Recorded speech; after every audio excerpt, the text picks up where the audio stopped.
For this worksheet here, we have this quantitative energy transfers. Quantitative means that we're looking for some numbers. So in this first problem here, we have a moving cart hitting a spring, traveling at 5 meters per second at the time of contact.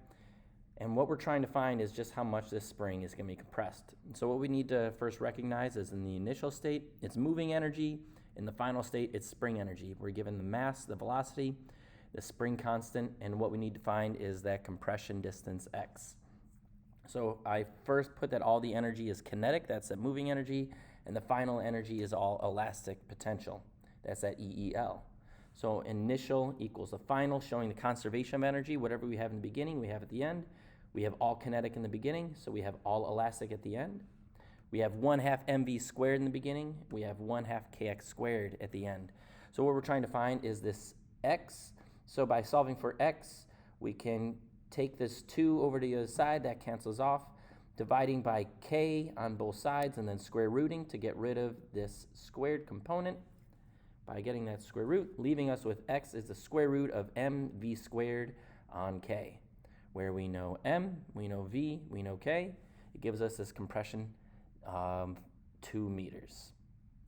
As we look to this next problem, it says to determine the final velocity of the cart, assuming that 10% of the energy is dissipated by friction. We're going to say in this problem that there is no friction and that no energy is lost to friction.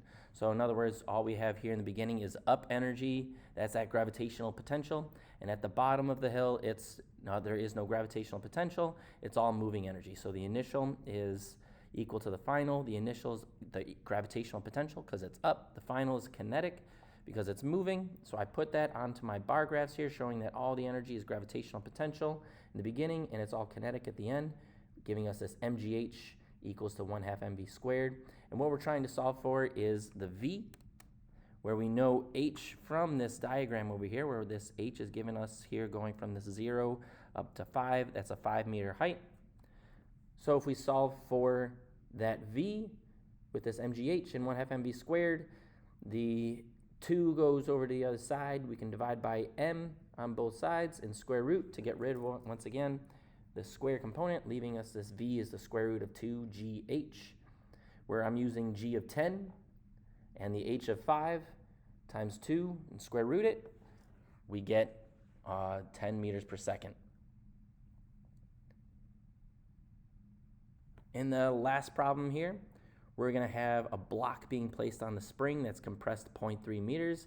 And what we're being asked is what height, so this h, does the block reach when it's launched by the spring? So we're going to see that we have spring energy here in the beginning and up energy at the end. And the spring constant k is given. The compression distance is 0.3 meters. The mass is given in 500 grams. So we have to convert that to kilograms, 0.5 kilograms. Giving us this EEL equal to the EG, because it's all spring going into EG.